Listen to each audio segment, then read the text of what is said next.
дар ноҳияи Вахш бо мақсади пешгирӣ аз бемории сироятии коронавирус COVID-19 аз ҷониби табибон ва дигар сохторҳои вобаста чораҳои пешгирикунанда андешида мешавад.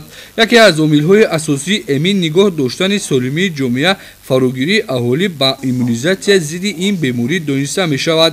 Дар ноҳияи Вахш низ ситод оид ба мубориза ва пешгирӣ аз бемории коронавирус фаъолият дошта дар заминаи дастури супоришҳои пешниҳодшуда аз ҷониби кормандони муассисаи кӯмаки аввалияи тиббии санитарии ноҳия дар баробари гузаронидани чораҳои зидди эпидемиявӣ ҳамчунин маъракаи иммунизатсия идома дорад.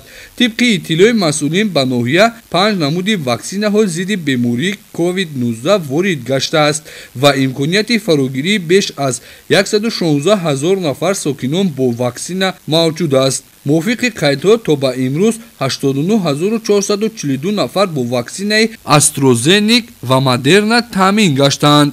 мо кормандони марказҳои саломатии деҳотӣ, бонгоҳҳои саломатӣ, беморхонаҳои деҳотӣ гурӯҳҳои корӣ ташкил карда дар ноҳияи Вахш бо раисони ҷамоатҳо, бо коргарони ҳифзи ҳуқуқ ҷамоатҳо ба ҷамоатҳо гашта корҳои фаҳмондадиҳиро ҷоноб карда истодаем.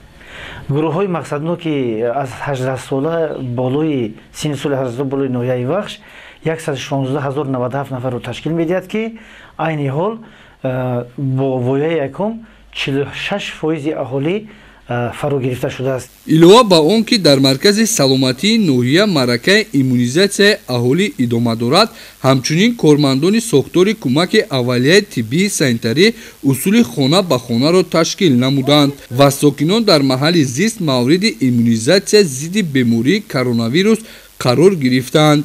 тибқи иттилои мутахассисони соҳаи тандурустӣ гузаронидани ваксина барои пешгирии бемории коронавирус муфид мебошад ва бояд сокинон низ дар радифи кормандони муассисаҳои соҳаи тандурустӣ баҳри ҳарчи зудтар мавриди эмгузаронӣ қарор гирифтан фаъол бошанд. шаҳрванди шаҳраки Вахш омадан ки бори дуюм ваксина барои ковидро гирифта худро аз касалии ковид солим нигоҳ дорам. ваксина гирифта шуда барои саломатӣ фоида дорад. бинобар ин аз ҳамаи шаҳрвандони ноҳияи Вахш хоҳиш менамоям ки омада сари вақт ваксинаро бигирад барои солим нигоҳ доштани ҷамъият ва Тоҷикистон саҳми худро гузоранд.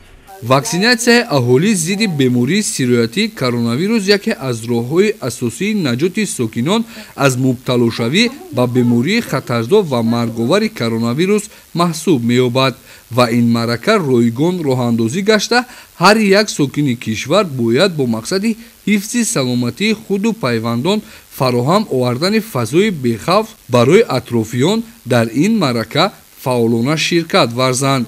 маъруфи назри, Фахриддини Карим, Намузали Эргаш барои барномаи иттилоотии ахбор аз ноҳияи Вахш.